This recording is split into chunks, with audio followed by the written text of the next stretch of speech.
But this powerful ability wasn't something he was born with. It all began when he was a child. A dozen or so children were taken to a secret laboratory. The director injected a blue serum into each child. From that moment on, this group of children awakened to a variety of supernatural abilities. Although Roger could manipulate any object with telekinesis, he was completely unable to control it at that moment. He watched as the chair in front of him flew toward the surrounding walls. It flew toward the others. Just as the chair was about to strike Roger, a boy about his age, disregarding his own safety, rushed forward. He tackled Roger to the ground. It was precisely this tackle that gradually calmed Roger's uncontrolled telekinesis. The boy claimed to possess the ability to come back from the dead. Even if he suffered fatal injuries, he could wake up again. Encouraged by the boy, Roger slowly calmed the fear in his heart. He finally mastered the ability to manipulate objects with his psychic powers. He could control the things around him with ease. But then the laboratory suddenly exploded. The entire lab was instantly reduced to rubble. Many years later, an old scavenger, while working, he accidentally fell into a contaminated sewage ditch. But when he crawled out of the filth, scales began to grow in layers on his hands. His ears also started to fall off. His body underwent a fish-like mutation and evolution. He subsequently vanished without a trace. The girl, however, knew nothing of this. To extort ransom money from her grandmother, she had a friend pose as a kidnapper to stage a kidnapping and extortion scenario. But right in the middle of filming, he suddenly suffered a heart attack. He couldn't even make a sound. His friend happened to have his back turned to him. At that moment, the two friends still felt it wasn't realistic enough. They wanted to do another take, but they noticed the girl in front of them wasn't moving at all. At first, they thought she was just playing a prank on them, until they realized she had stopped breathing. The two cowards were completely terrified. But out here in the middle of nowhere, no matter how they explained it, they were both murderers. The two were instantly shaking all over. They nearly collapsed to the ground. They had only intended to pull a prank to extort money. They never expected it would result in a death. To prevent the incident from being discovered, the two hurriedly devised a plan. First, they would hide Kelly's body. Then they'd figure out how to deal with the situation. They found a small handcart. They covered it with a tattered piece of canvas. Under cover of night, they secretly dragged the handcart to a dump on the outskirts of town. This dump was the very same place where the old man had accidentally fallen into,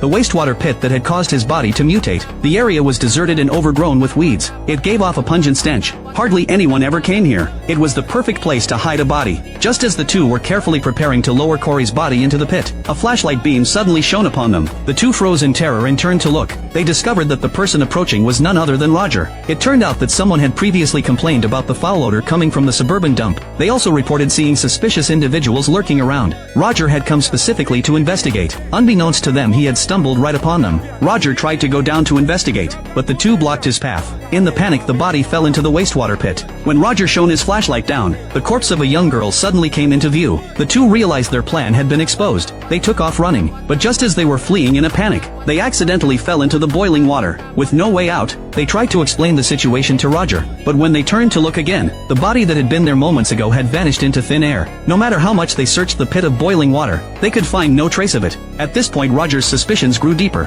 He felt that something was definitely amiss. He was convinced that these two must have an accomplice. With that thought in mind, Roger hesitated no longer. He immediately pulled out his phone and dialed 911. Seeing this, the two men who had fallen into the waste pit were instantly frantic. They struggled desperately to stop him, but it was too late. The call had already gone through. The police arrived at the scene shortly thereafter. Roger calmly reported to the officers. He had witnessed the two men attempting to dispose of a woman's body, but now the body was gone. It was likely hidden by their accomplice while they had the chance. Just as the police were questioning Roger, an officer suddenly asked him, "Is the missing person the girl behind you?" Roger glanced back and confirmed it to the officer. Instantly it dawned on Roger. Wasn't Kelly already dead? Roger's mind went completely blank. Paul and Tom, who were crouched on the ground, also witnessed the scene. At first, they couldn't believe their eyes. Then an extremely eerie smile spread across their faces. They were so terrified they fainted on the spot. The incident was quickly dismissed as a misunderstanding. The commotion subsided for the time being. Kelly was admitted to the hospital. It turned out that the kidnapping had been orchestrated by Coley. Just a few days earlier, she had been told she had cancer and didn't have much time left. She had originally wanted to ask her grandmother for money to go on a trip, but her grandmother would rather donate the money than let Coley leave. So Coley had hired the two men to pretend to be kidnappers, but Paul was still shaken.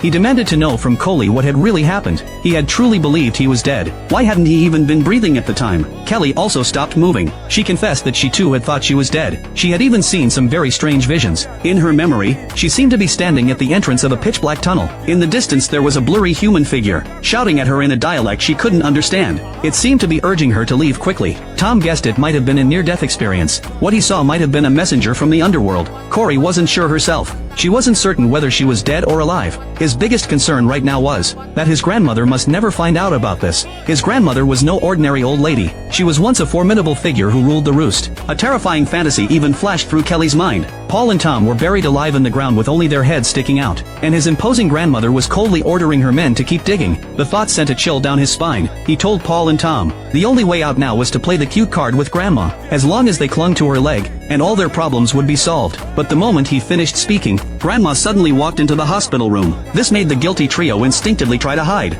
Just as Cully hid inside the hospital room's wardrobe, the next second he found himself transported to another world. Before him was no longer the familiar hospital wardrobe, but a scene of brutal torture. At the same time, Paul and Tom confessed to kidnapping him. The scheme to swindle money was laid bare. Even the details of how they split the loot were explained in clear detail. Upon learning the truth, Grandma was both furious and anxious. Yet she didn't scold them too harshly. She then called for Cully, who was hiding in the closet, to come out. But after calling out several times, there was no response. Grandma walked over and opened the closet, only to find that Cully wasn't inside. Just as Grandma was puzzled, the next second Corey reappeared in the closet. She couldn't hold back any longer. She hugged Grandma tightly. Weeping, she confessed that something strange seemed to be happening to her. She had clearly been hiding in the closet just a moment ago, yet suddenly she found herself in a strange place. All of this was witnessed by Roger, who was hiding in the hallway outside the door. He listened for a while, then turned and left silently. In his heart he had made a decision. He had to confirm whether Corey truly possessed the ability to resurrect. And there was only one way to confirm it. That was to create a situation where she would have to be revived. He began to quietly follow Corey through the market, looking for the right moment to act. He saw Corey standing in line to buy sugar cookies at the base of a building, so he set his sights on a flower pot perched on the edge of the roof. He slowly reached out. Using his psychic powers, he guided the flower pot to move slowly toward the edge. If the pot fell, it would strike Corey directly below. However, Roger began to struggle internally. He feared he might be mistaken. What if Corey didn't have the power to resurrect? He would become a murderer. Corey seemed to sense something. She realized someone was following her. She immediately took off running. Roger gave chase. The two of them ran through the narrow streets, one in front and one behind. Eventually Corey ran into an abandoned flower shop greenhouse. Roger chased her to the abandoned lot. There he happened to run into the owner, who was selling second-hand goods there. An old camera in the owner's hands caught Roger's attention. He took the camera and saw disturbing footage inside. It was filmed by Paul and Tom. A video of Corey tied to a chair pretending to be dead. Meanwhile, Corey was frantically searching for the camera inside the greenhouse, trying to destroy the evidence. On the other side, Tom, who was driving, also received the news and rushed over. In the center of the junkyard, Roger made up his mind. Facing the dilapidated greenhouse, he extended his right hand. An invisible force erupted from his body. The crows nearby were startled and flew away. The wind chimes outside the greenhouse rattled violently. The window panes shattered in an instant. Inside the greenhouse, Corey was terrified by this sudden turn of events. Dust and debris kept falling from the ceiling. Outside, Roger clenched his fists. The steel framework of the entire greenhouse began to twist and collapse. Tom rushed over in his van. When he saw the massive cloud of dust rising in the distance, he was completely stunned. He realized that Corey might be inside that collapsing building. The massive greenhouse seemed to be torn apart by an invisible hand. It crashed down with a thunderous roar. Corey screamed as she dodged falling debris in the rubble. Eventually she was struck hard by a massive steel pipe. However, just when everyone thought she was doomed, something strange happened. Corey found herself inexplicably transported onto a fishing boat. The fisherman mistook her for a police officer, and immediately pulled the trigger. At that very moment, Roger was still using his psychic powers to lift the debris piece by piece, but no matter how hard he searched, he could not find any sign of Corey. It was then that it dawned on him. Corey possessed an extraordinary ability to teleport. Soon Corey returned to the scene, and she acted as if nothing had happened. She reached out and patted Roger on the shoulder. Startled, Roger pushed her away violently. However, while all this was happening, a man with a scar on his face was